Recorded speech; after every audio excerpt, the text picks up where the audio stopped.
বন্ধুরা, এই ছেলেটি একদিন তাড়াহুড়ো করে যাচ্ছিল ট্যাপের জল নিয়ে আসতে। তাকে একটি জঙ্গলের মাঝখান দিয়ে যেতে হতো।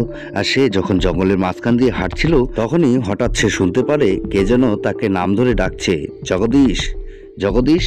কিন্তু ছেলেটি কিছুতেই বুঝতে পারছে না যে তাকে কে ডাকছে। তখনই সে নজর করতে পারে যে গাছ তাকে ডাকছে। গাছটি তাকে বলছে, তুমি যদি আমাকে এক বালতি জল এনে দাও তাহলে আমি তোমাকে অনেক কিছু দিতে পারি। তখনই ছেলেটি তাকে বলে, এগুলো সবই মিথ্যে প্রতিশ্রুতি, কারণ সবাই তো বলেছে ইউটিউবে ভিডিও দিলে ভালো ভালো কাজ করে দেখালে নাকি সবাই লাইক সাবস্ক্রাইব করে দেয়, কিন্তু আমি এতদিন থেকে ভিডিও দিচ্ছি কেউ আমাকে লাইক সাবস্ক্রাইবই করে না। আমার চ্যানেলে এখনো 1000 সাবস্ক্রাইবারই হয়নি। আমিও তোমাকে জল দিতে পারবো না, বুঝলে। তখন গাছটি তাকে বলে, তুমি আজকে আমার গোড়ায় এক বালতি জল ঢেলে দাও, আর দেখবে তোমার চ্যানেলে অনেক সাবস্ক্রাইবার চলে এসছে। তোমাকে তারা অনেক ভালোবাসবে। তারা বলবে যে তুমি জীবনে প্রথম এই একটা কাজ করেছো। কারণ আমি দেখো গাছ, মানুষকে অক্সিজেন দেই, ছায়া দেই, কাঠ দেই, ফুল দেই, ফল দেই।